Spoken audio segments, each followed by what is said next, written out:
Welcome to the Uncut Podcast. I'm Pastor Luke. I am Pastor Cameron. And this is the Uncut Podcast, where we have uncut, honest conversations about faith, life, and ministry. Today, we're just kind of sitting in here. Don't have like too much of a plan of what we're going to talk about, but we're going to... A little bit of a plan. We have like a topic that we just kind of tossed, but I don't know what I'm going to say about it yet, so... I don't really know either. But we were talking with someone in the congregation yesterday who shared that they had some questions about something that was going on. Like, they had some questions about baptism and the process of baptism and stuff like that. Mm-hmm. And then they... I don't want to say stumbled upon, but a lot of their questions ended up being answered in the podcast episode that we did. I think it's called Water in the Spirit. I'm not sure what episode it was, but that we talked about baptism. And so her encouragement to us, which I think was valid and a good idea, was that we would use this platform sometimes, not every time, all the time, but sometimes, to be able to have maybe a little bit deeper excursus on the things that are going on here at Conduit or in the church in general, and maybe those of our listeners who attend Conduit can have a little bit better picture, insight into what we're doing. It wasn't baptism. It wasn't baptism. It was communion liturgy. It was communion liturgy. That's right. Yes. It was communion liturgy. She was like, "Why are we doing this? I don't get why we're doing this. What's the point?" Right. And then she listened to the podcast episode on communion and on liturgy. Yeah. And was like, "Oh, okay, I'm in." Yeah. Well, and my hope, I think, also too, is that sometimes we kind of get into things that are more oriented in our philosophy of ministry, like why do we choose to do things in a particular way in the ministry here. And so even if you're not at this particular church, you're not at Conduit with us, you're somewhere else and you're listening, I hope those provide context for you to reflect on how you're conducting your own ministry, how you're interacting with your church, just a deeper, gives you some deeper reflection to how you bring that into where you're practicing faith. Right. So. Yeah, because we're not all given the opportunity to see one of the things that she said, and this episode's not about what our meeting with this lady, because it was a very encouraging, very helpful for us. Mm-hmm.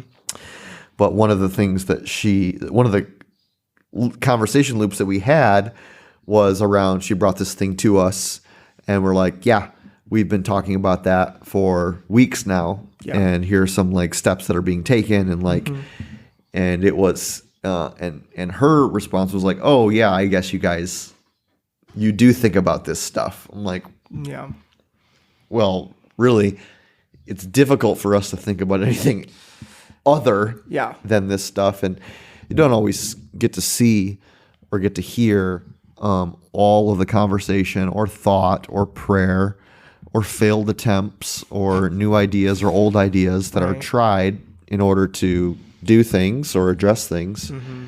And I've said this to people before, it's if you see something within the church you either like or you don't like, or as a frustration point, or a feature, or I would almost guarantee you that it is that I'm aware of it too. Yeah. Very, very, very rarely is there a issue that we're oh my gosh, I was so had unaware. No idea. No, it is, we're all those issues tend to be kind of front and center in our minds. So it is modern church is so complex. There's so many different things that in some ways it's not complex and in some ways it's complex, right? What we're doing, the main things haven't necessarily changed, but the way churches function has ballooned. Mm-hmm. And, I was talking I think I was talking with you a couple weeks ago, and I was just, it had been a week where I had to do a lot of writing and a number of teaching. I think I taught Monday night and wrote Monday night, taught and wrote Wednesday night, taught and wrote Sunday. And I was just like, how did preachers used to do the rhythm of preach Sunday morning, preach Sunday night, preach Wednesday night? And your response was just like, well, that's all they did. That's all they did. I was like, oh, well, maybe that's doable. Still a lot. Yeah. But there's just so many other things that end up crossing our desks. Yep. Yeah. Right. Yeah. It feels to me, in fact, I just posted something on my Instagram about it. It feels to me like there is a pressure, a cultural shift, sometimes even a shift within the church for pastors to be organizational professionals primarily. Yeah. And shepherds if they have time. Yeah. Lead the organization, cast the vision, organize the mission, allocate resources, hire the right staff, do all of the CEO responsibilities. And then if you have time when you're done doing all that important stuff, it wouldn't be a bad idea if you met and prayed with people, or you visited the sick, or you you met one-on-one with someone who's wanting to go deeper in their relationship with Jesus, and you read the Bible together and studied the Bible together, or you offered counseling or spiritual soul care for people. Yeah. If you have time, do all that stuff, but make sure you get to the organizational nuts and bolts. Yeah. Because pastor as CEO, pastor as startup guru, Right. pastor as you can put pastor as and fill in the blank. Right. And there's pastor is entrepreneur. Right. Like those are molds that pastors have been yeah. kind of thrust into. There's a little bit of it that I think has overflowed into idolatry, like an idolatry of leadership. Yeah. Now, that's not to say that, we should settle for being poor leaders. No. Because there's that, I know you and I both read, listen to, interact with leadership content and are consistently trying to grow in our leadership skills. Right. The danger being, though, is that, we would overemphasize that in our own self and neglect the primary thing. Yeah. How much time are we spending listening to leadership podcasts versus spending time in the Word just personally or ourselves? Yeah. I could fall under some serious conviction about that if someone leveled that question to me. No one's going to, though, right? I think that's real. So Yeah. one of the things that we were talking about this morning is the difficulty, I'll call it the difficulty of balancing a pastoral heart and approach with also the feeling of necessity, really, to get things done. Yeah. So, so an example for us would be, and this is a real life example for us, is, okay, so we have, here at Conduit, we have a pretty substantially attended kids ministry on Sunday mornings. Up to a third of our worshiping attendance on a Sunday is kids 12 and under. And that demonstrates a large allocation of human resources on a Sunday morning, meaning we need a lot of volunteers. Unless we want to stick all, 50, 60 kids in one big room and just say, run amok. Well, and still we need a certain ratio of volunteers. We've committed to a safety and protocol and all of that. Right. And we have people who do with snacks, and we have floaters in between rooms, and we have room leaders and assistant room leaders, and then we have people who run the check-in, and it's like it's a complex web of volunteers that are needed, and of course in that, we're not talking about junior Holy Spirit here that we want. No, we want people who love Jesus and who are following Jesus closely and who are eager to teach the word to kids and to help get them closer to Jesus so that Jesus can transform their lives as well. And so it's not just warm bodies. Yeah, God is interested in their lives, what's going on in their souls. Absolutely. Like interested in their spiritual development. Yeah. It's not like God suddenly cares once they turn 18. Right? They're no less a part of the church. They're no less a part of the body. Right. If we just look at the physical, like if you've ever been to our church and you look at the physical space, you walk in immediately through the front doors into the worship sanctuary. But that is like the space that is like, it's the smallest space. If we were to just kind of like divvy up the types of spaces, by area, is like worship sanctuary, and then probably the offices would be the smallest amount of space. Next would be adult worship sanctuary, and then the biggest amount of space that the entire building is made up out of is children's ministry. Kids ministry, 100%. Right, because we have a duplicate space below the worship sanctuary that is like where the kids have a big group. Our entire ground floor is kids ministry. Yes, it's all. And then 3 rooms upstairs. Yes. Kids ministry. So it takes a lot to make that happen. Right. And like, I don't know if this is, I really don't know. I'd be interested to know if this is a pattern in other churches or if it's unique here. I'm not sure. But, we have a real difficult time getting volunteers committed into those spaces and maintaining volunteers. And it's probably one of the biggest organizational headaches that we encounter is ensuring that we have people in rooms to teach kids on Sunday mornings. Yeah. So, like, I mean, somebody on staff spends several hours a week doing that. Right. So, what's the solution there? Well, there is a part of me who thinks that I probably have enough relational equity here to stand up on a Sunday morning and to, for lack of a better term, cajole people. Cajole. Yeah. Coerce. Not quite coerce, but cajole.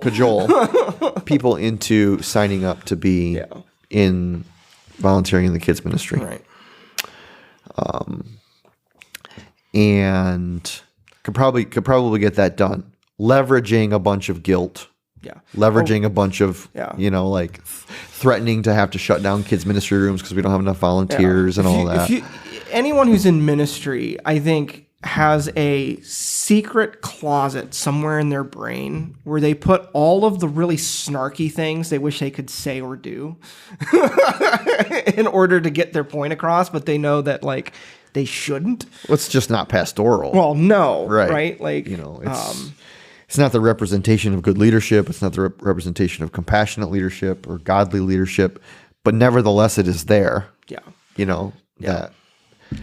Yeah. And it's not, I was talking with a friend in a entirely different denominational space than we are. And they have the same exact problem. Like it's for as different as their worship is from ours, they have the exact same problem. They can't get anybody to help out with the youth. And the guy who I was talking with is in charge of like their children's program and stuff. And he was talking with the priest, and the priest was like, maybe we're just not the body of Christ because we don't care about the children. It was just like going at it. I was like, oh, okay.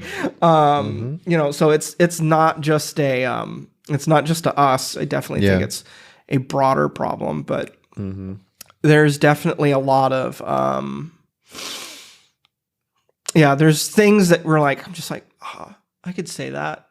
That wouldn't be pastoral or Christ-like, Yeah. or Right. you know. Or it wouldn't, even practically speaking, it wouldn't actually move the needle No. over the long term. Right. You might convince someone to serve a couple weeks Mm-hmm. out of a year, but it doesn't actually engender or plant within them a heart that desires to lead kids closer to Jesus. Yeah. Which is that's really what we want to plant in people. We want to plant in people that they're like that there's a calling to serve the Lord, serve the kingdom, and serve these kids by teaching them, being a place of safety for them, Yeah. giving them a place of community that is contextual to who they are and their age groups and all of that, so that they can meet Jesus and that Jesus can transform their lives. Yeah. Right? Because if you're passionate about that, you'll do it. You'll do it. Right. I didn't understand this for like the longest time because like I just don't know if it just didn't click or I didn't hear people explain it well enough, but there was this like, don't get up there and say, we need volunteers. Like using the word need was like the dirty word you're never supposed to use in like in a church announcement. And I was just like, I don't understand, because don't we need people? Like, Right. And it's less about the need, right? It's less about using that word need, and it's more about like the thing actually behind it of like, because you can get people who will just like, oh yeah, I will show up and fill a need. I will do the thing because it seems urgent. It seems important.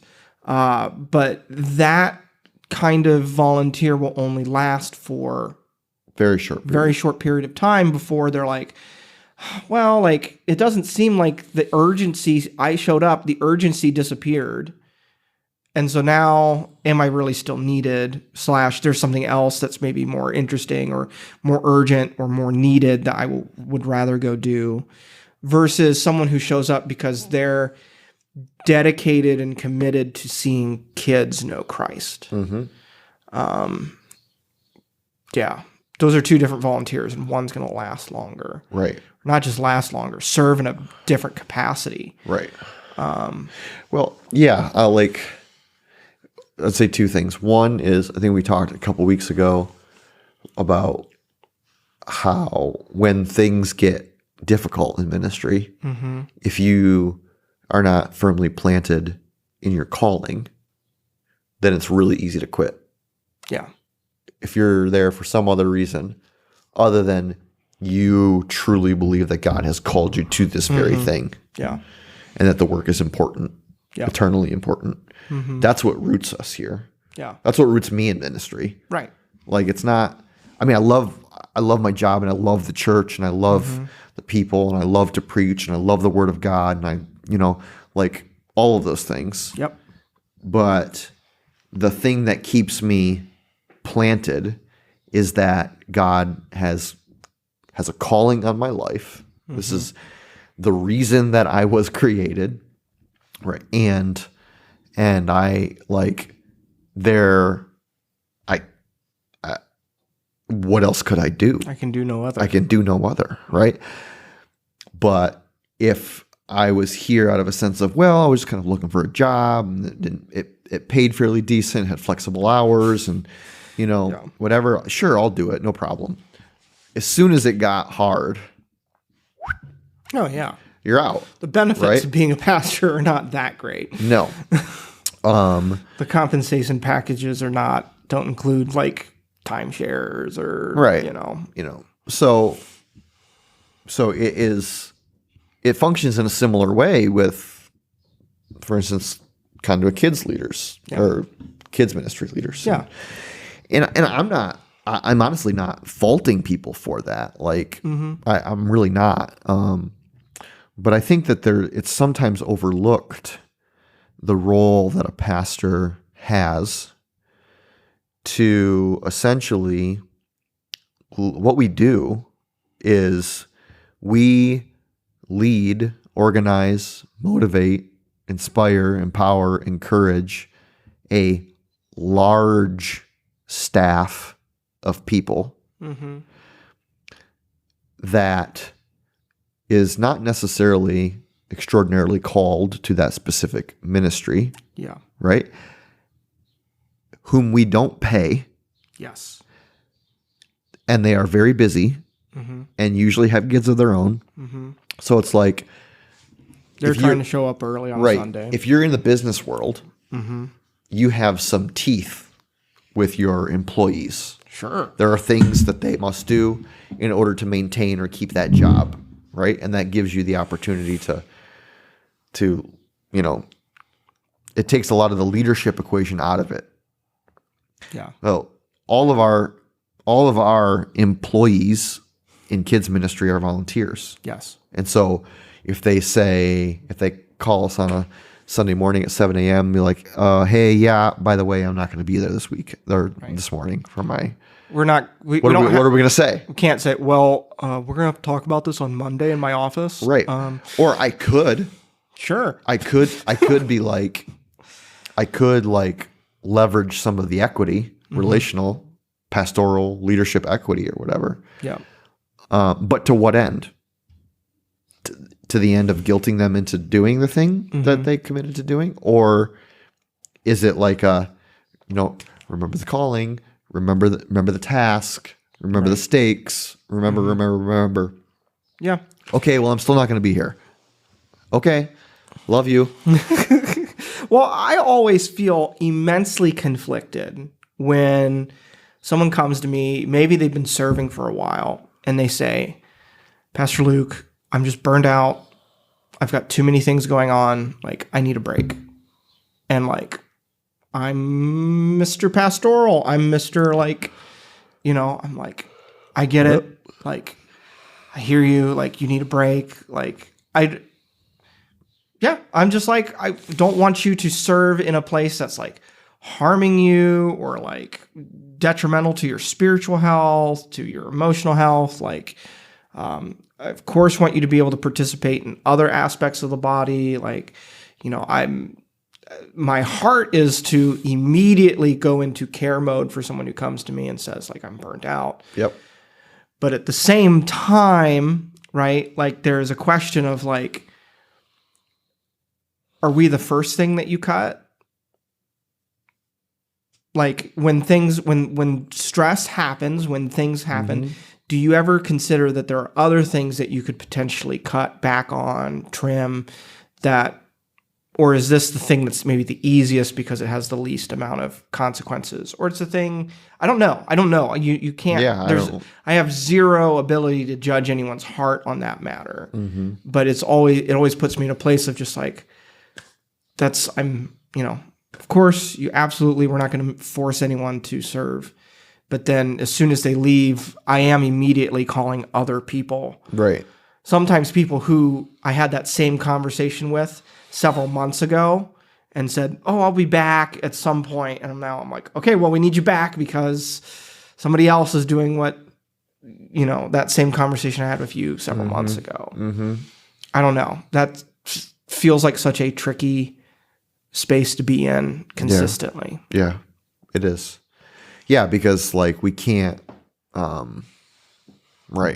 can't force anyone. No, nor do we want to. Nor do I want to, right? So that's the rub. There's the rub. Like, right. I can't force anyone. I don't want to. But therein lies the problem is like, okay, well. Because we still have kids show up. We still have kids show up. We can't responsibly or safely staff a kids ministry with a number of people that we have or don't have. And so what is then the response? Well, the response is, okay, well, we have to cancel these rooms this week. And then the response is like, well, what gives, guys? Right.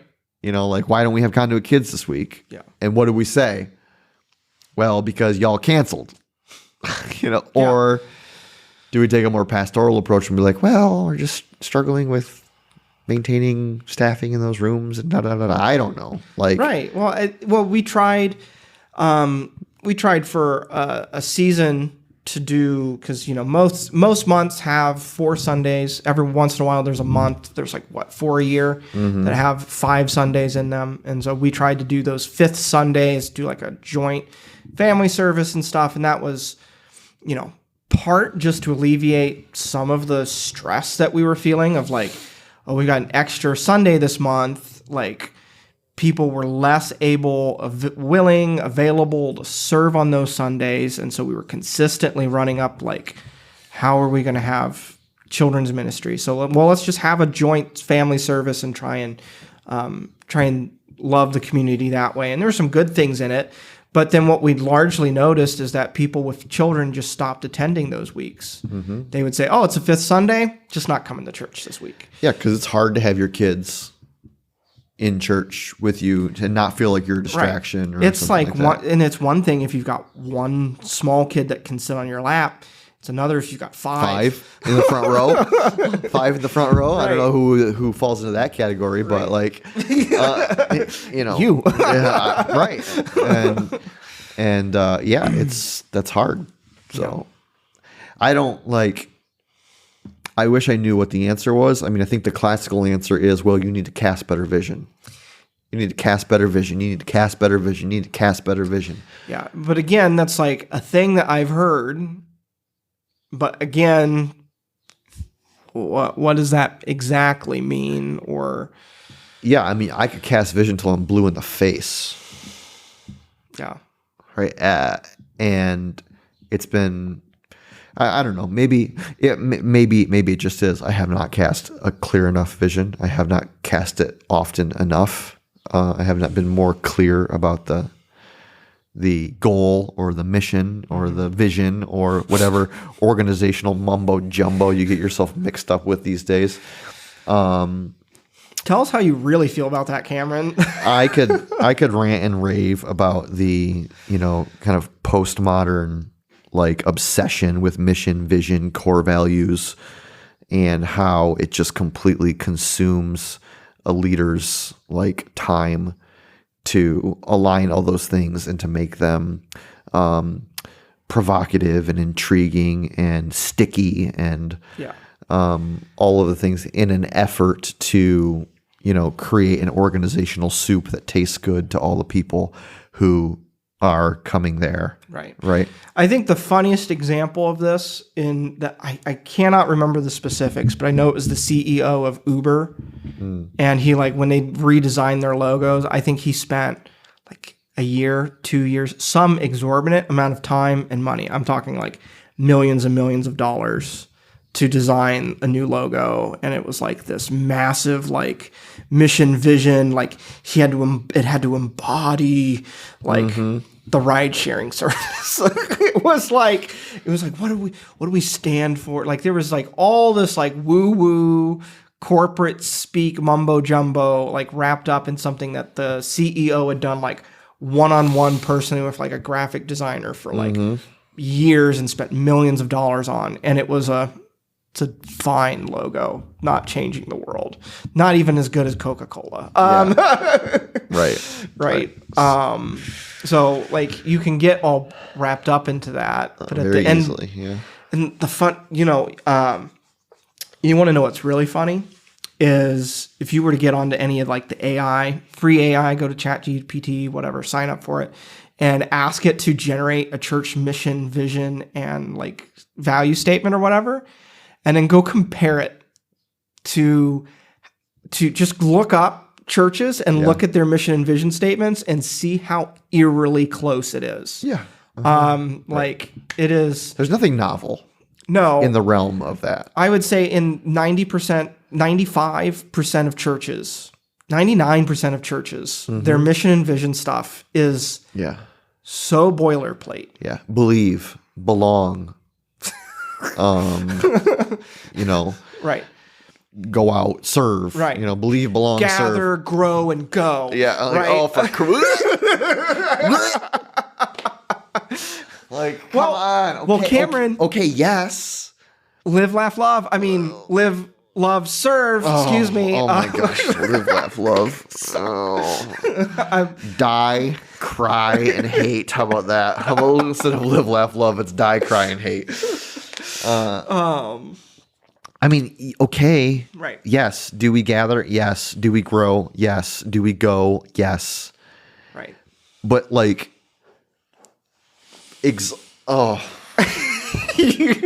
exalting that as like we just need a better mission statement, and we just need to we need to communicate it with more clarity, and that's really going to be the silver bullet to our organizational success here. I think is so pridefully idolatrous that it is almost that, but it has become so normal that for me to say a mission and vision statement is pridefully idolatrous becomes provocative or scandalous or like, what are you talking about? Like, all of the big churches have mission, vision, core value statement. And like, yeah, I'm not saying that they don't. And I'm not saying that like sometimes those things can be helpful. Right. I'm not saying that they can't be helpful. What I'm saying is like, they're not the thing. Right. They're not the thing. You can have the best branding. You can have the best like mission and vision, and be an absolute shell. A whitewashed tomb. To be. Yes. A whitewashed tomb. Yeah.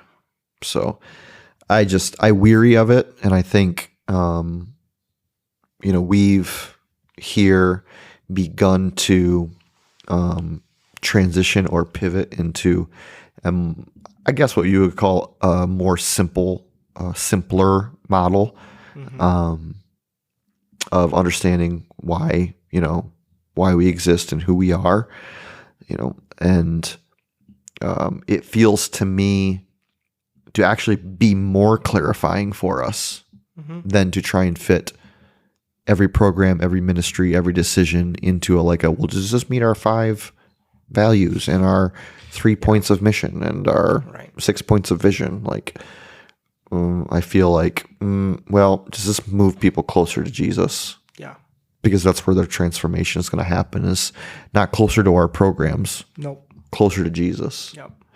And if we can get them closer to Jesus, the odds are that, if they allow him to be Lord of their life, that Jesus is going to transform them, period. And so our responsibility is not to necessarily create compelling vision so that people want to serve. Right. Our responsibility is to get people closer to Jesus. Yeah. So he can transform their lives, and they'll transform, and then he'll go on to transform homes and communities and churches and all of those things. So, the temptation in the flesh is to stand up and be like, we need people because we need to do this and we need to do that and we need to do that. That's true at its base level. It's true. Yeah. We do need people to continue the, standard of ministry that we've set in the past. Mm-hmm. But it, I'm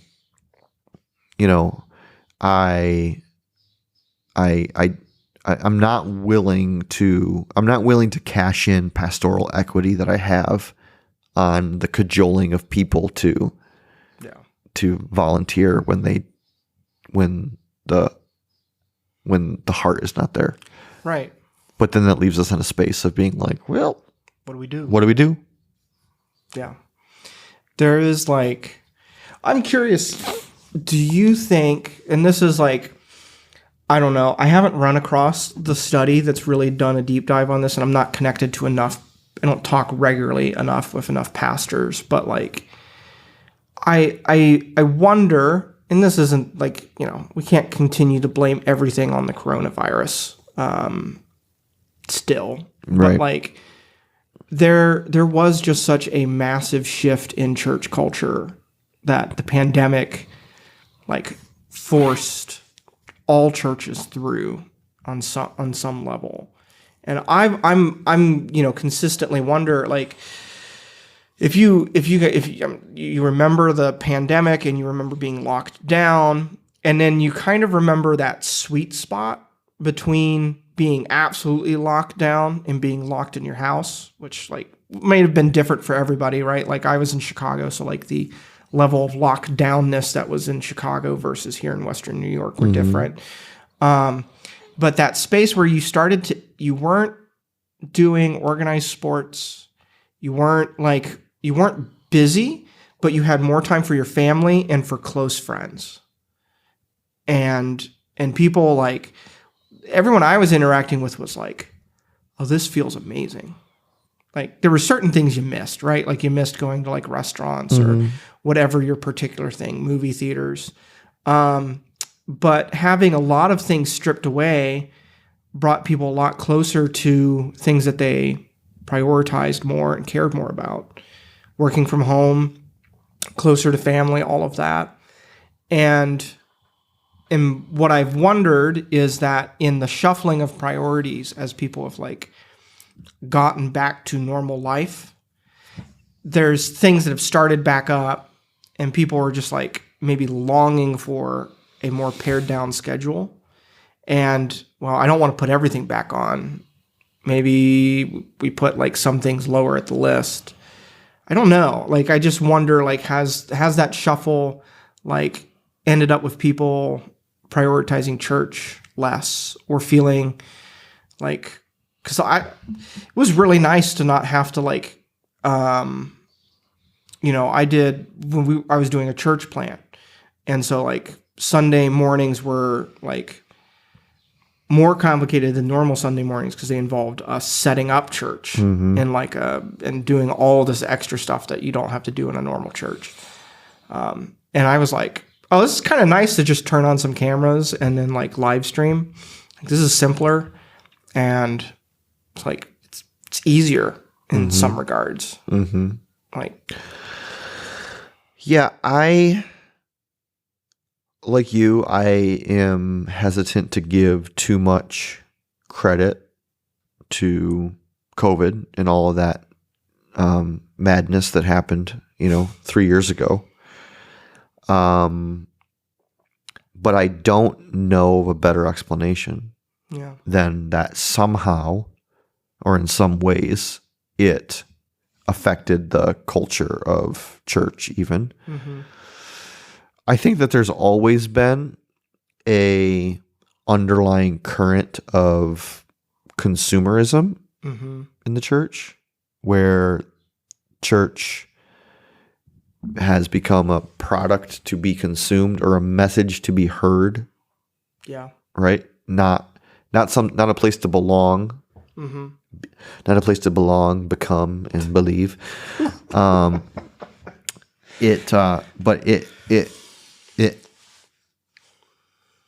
But it's become something just to consume, and I think that so we're responsible to consume, but we're not responsible to produce at all. And I think that COVID, it intensified that, because church almost literally was just something that you consumed via a digital media in most cases. Yeah. And so I do think that there is a besetting problem in the church, not Conduit, but Big C Church, Conduit included there. I do think that there is a growing problem of the church exists to serve me and feed me, but I have no responsibility to belong to a community that then reciprocates that into other people's lives. Yeah.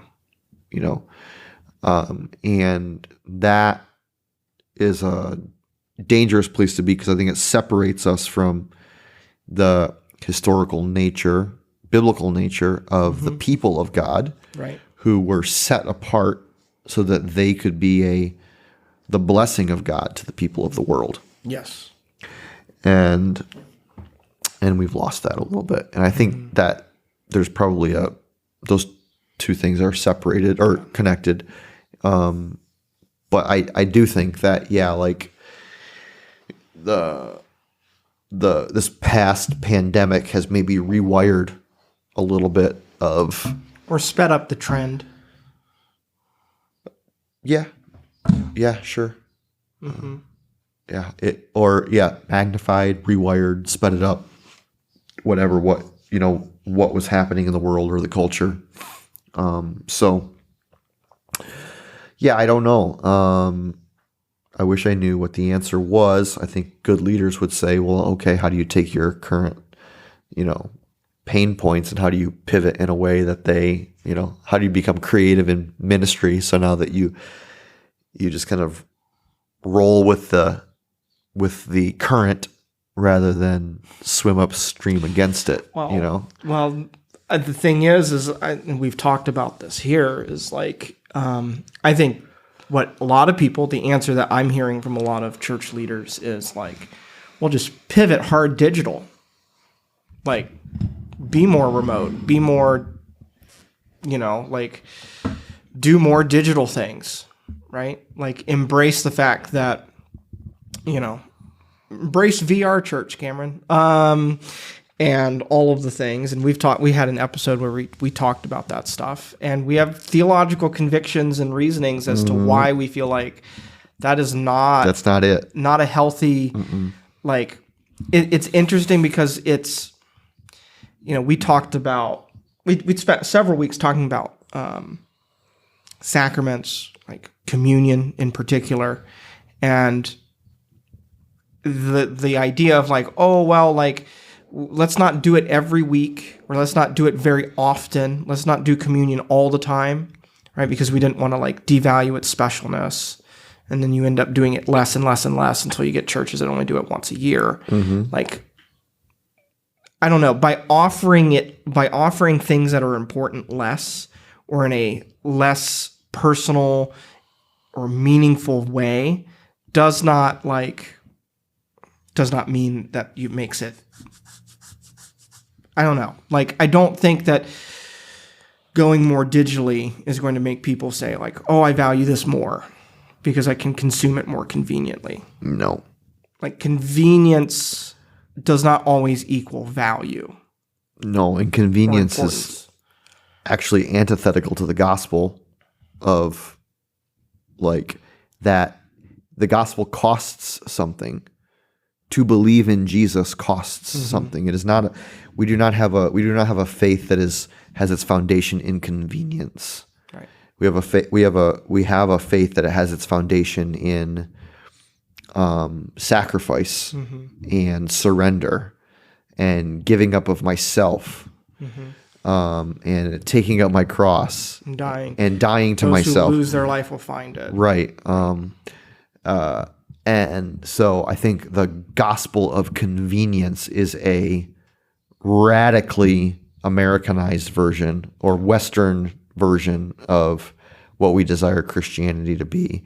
And like, yes, I see the benefit of digital space, but vehemently opposed to it being the totality of someone's experience with the church, because I think that people are actually important, right? And face-to-face conversation is important, and actually pastoral relationship is important, and the sacraments are important, and the proclaiming of the word is important, and the worship of the body is important. And so to say all of those things can happen over the digital space, I think is wrong. Yeah.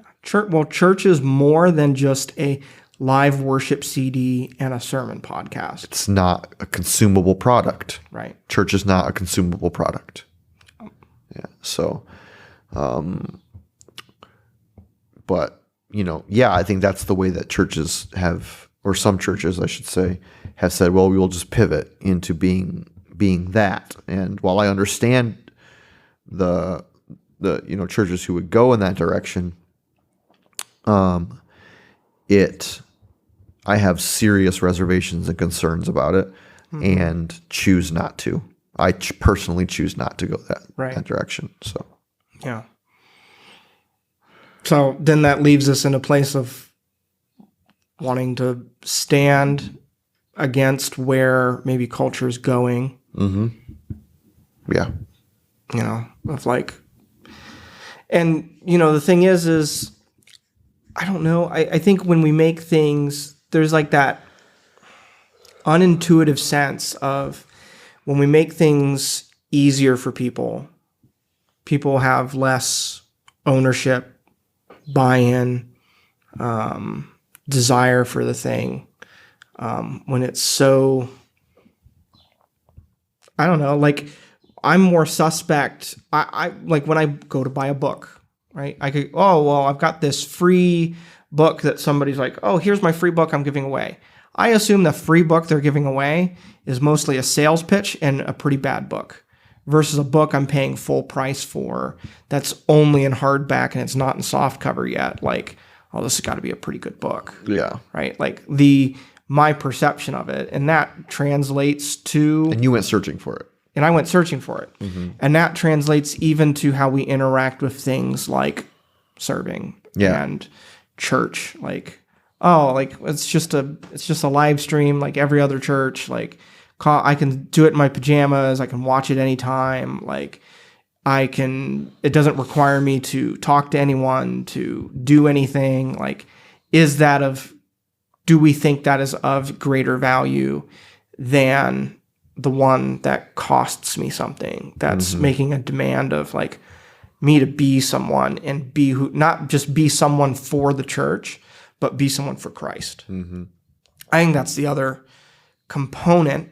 And I think why some people might be really burnt out on churches is it is really tempting for churches to be all about their program, their church, what they're doing, their mission and vision, and not about God's mission. And not about like, we want you to be a member here, where I think what you're saying is like, well, no, we want people to be closer to Christ. That's what we're really searching for. Yeah, I mean, I think the classic saying is like, it's not like the church has a mission, and so now we ask God to come alongside of us and bless and prosper our mission. Yeah. So like, no, God has a mission in the world, and he has a church to fulfill it. Like it's the other way around. Yeah. Right. So I don't think we should be asking what is our little piece of what we can do. Right? No, it's like, it's not ours. It's not our mission. It's not our mission. It's his. And are we doing it or not? Or are we distracted? I don't know. It's maybe coming across as overly critical of churches who are like uber mission and vision focused, and it doesn't, I'm not meaning it to be like that. I guess what I'm saying is that I'm just weary of it, and I'm not sure that I am built for leadership in a highly administrative or organizational model of ministry. Yeah. So if we're not, neither of us are meant to be business CEOs. no, nope. Yeah. And that's demonstrated both in like the witness of the Spirit in my life, but also like, natural gifting and ability and all of that. I think that we shouldn't ignore that either. So yeah, I agree. So in summary, we don't know what to do. We don't know what to do. We don't know what to do. We want to be inspiring towards the mission of God in the world. We don't want to be manipulative. No. But there's also significant need within the church to serve, specifically in kids ministry. Right. We want to be pastoral. We want to be pastoral. We sensitive to what's going on in people's lives. Yep. We want to move people closer to Jesus, not just sign them up for a task. Yep. We don't want people to consume a product. We want them to be a part of a body that has a mission from God. So, and all of those things kind of run headfirst into each other a lot of times. So yeah, exactly. Well, as always, we thank you for listening or watching. Yeah. If you have questions or comments, anything like that. Yeah. We have a texting line, where you can send us a text and we'll get it, 716-201-0507, and it will get to us, and we will, if you have a question, we'll throw it into a mailbag episode, and if you just have a comment, that's helpful as well. Thanks for listening, and we'll catch you next time.